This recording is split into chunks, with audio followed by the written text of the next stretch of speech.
दोस्तों, एक समय की बात है। एक शहर में एक बहुत ही अमीर आदमी रहता था। वह अपने परिवार के साथ बहुत खुशी और आराम से जीवन जी रहा था। सेठ और उसकी पत्नी को भगवान की पूजा बहुत पसंद थी।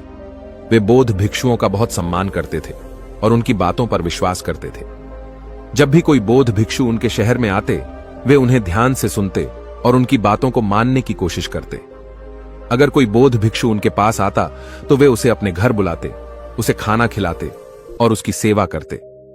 बौद्ध भिक्षु के साथ भजन करना उन्हें बहुत अच्छा लगता था। एक दिन सेठ की पत्नी भजन की सामग्री लाने गई और जब वह वापस आई तो देखा कि बौद्ध भिक्षु पहले से वहां थे। बौद्ध भिक्षु ने उनसे पूछा, माता, आपके घर में कौन कौन है? सेठ की पत्नी ने कहा, महाराज, मेरे पति और मेरे 3 बेटे हैं। यह सुनकर बौद्ध भिक्षु ने उन्हें धन्यवाद दिया और चलने की तैयारी करने लगे। सेठ और उसकी पत्नी ने बौद्ध भिक्षु का आभार व्यक्त किया और सेठ ने कहा, महाराज, कृपया रुकिए, मैं आपको कुछ दूर तक छोड़ देता हूं। बौद्ध भिक्षु ने कहा, आप बहुत अच्छे हैं, लेकिन मुझे कुछ समझ में नहीं आया। आपने मुझे प्रेम से भजन कराया और सेवा की, लेकिन आप जो कह रहे हैं वह सही नहीं लगता। आप क्यों नहीं सच बोलते?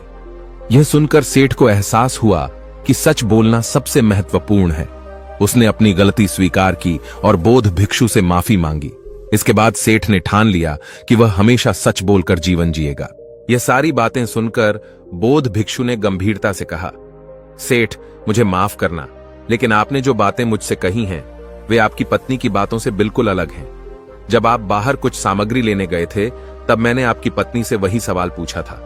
मैंने पूछा था कि आपके घर में कौन कौन है। आपकी पत्नी ने कहा था, मैं, मेरे पति और मेरे 3 बेटे, लेकिन आपने मुझे बताया कि आपके पास केवल एक बेटा है।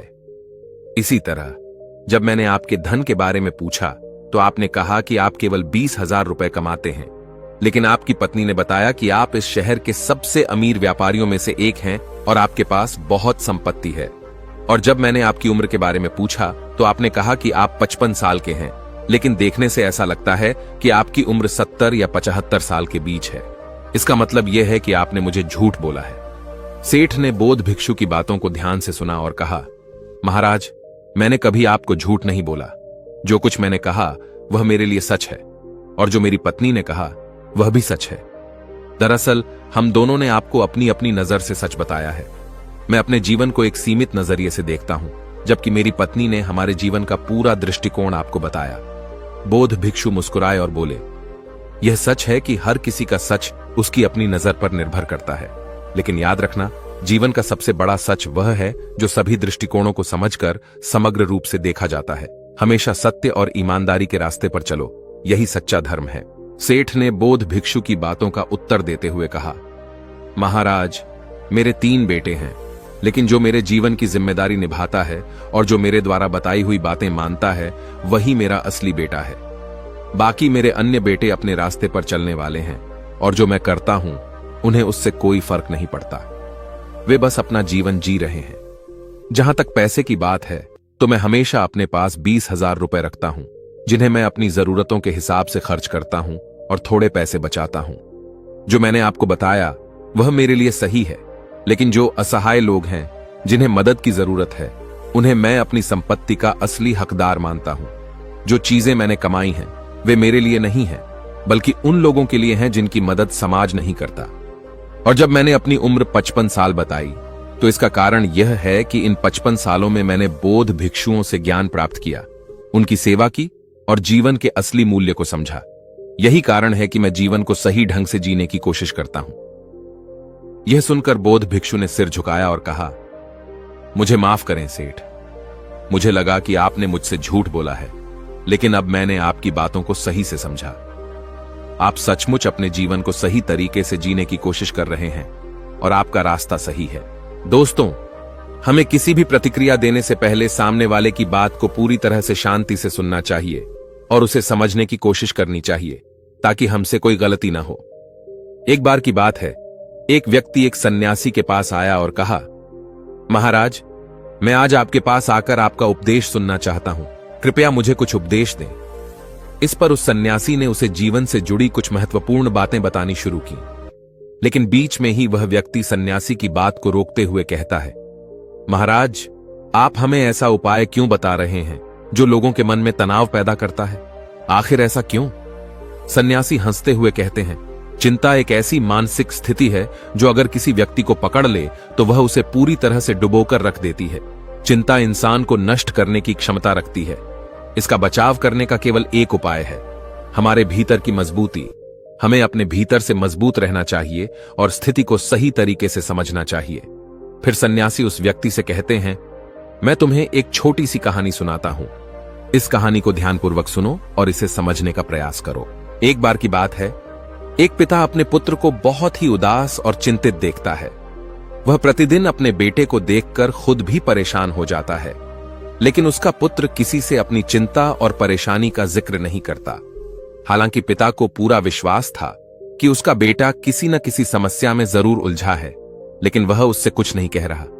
एक दिन पिता ने अपने बेटे को पास बुलाया और उसे समझाते हुए कहा, बेटा, हम जीवन में चाहे जितनी सफलता प्राप्त करें, चाहे जितना भी खुद को मजबूत दिखाएं, कोई नहीं जानता कि हमारे दिल और दिमाग में क्या चल रहा है। फिर पिता अपने बेटे को जंगल में ले जाता है और वहां एक पेड़ के पास पहुंचकर कहता है, बेटा, ये पेड़ देखो। ये पेड़ कई सालों पुराना है और ये 3 पीढ़ियों से यहां खड़ा है। कितनी बार इसका सामना आंधी तूफान से हुआ होगा। अब तुम इस पेड़ की छालों को देख रहे हो।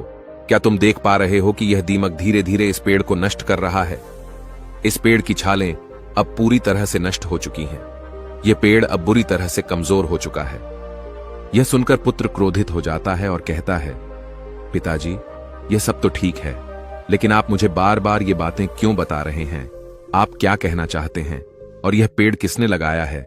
मुझे इससे क्या मतलब? पुत्र का क्रोध देखकर पिता उसे शांत करते हुए कहते हैं, बेटा, मैं चाहता हूं कि तुम मेरी बात को अच्छे से समझो। इस प्रकार हमारे भीतर बैठी हुई छोटी सी चिंता हमारे जीवन का कारण बन सकती है। चाहे हम कितने भी सफल क्यों ना हों, एक छोटी सी चिंता हमें पूरी तरह से बर्बाद कर सकती है। अगर आपके भीतर ऐसी कोई चिंता या परेशानी है तो उसे बाहर निकालें। याद रखें, एक छोटी सी चिंता आपको ऐसे हालात में डाल सकती है जहां आप खुद को पूरी तरह से खो सकते हैं। पुत्र ने पिता की बातों को सुनते हुए कहा, बेटा, हालात और परिस्थितियां तो हमेशा बदलती रहती हैं।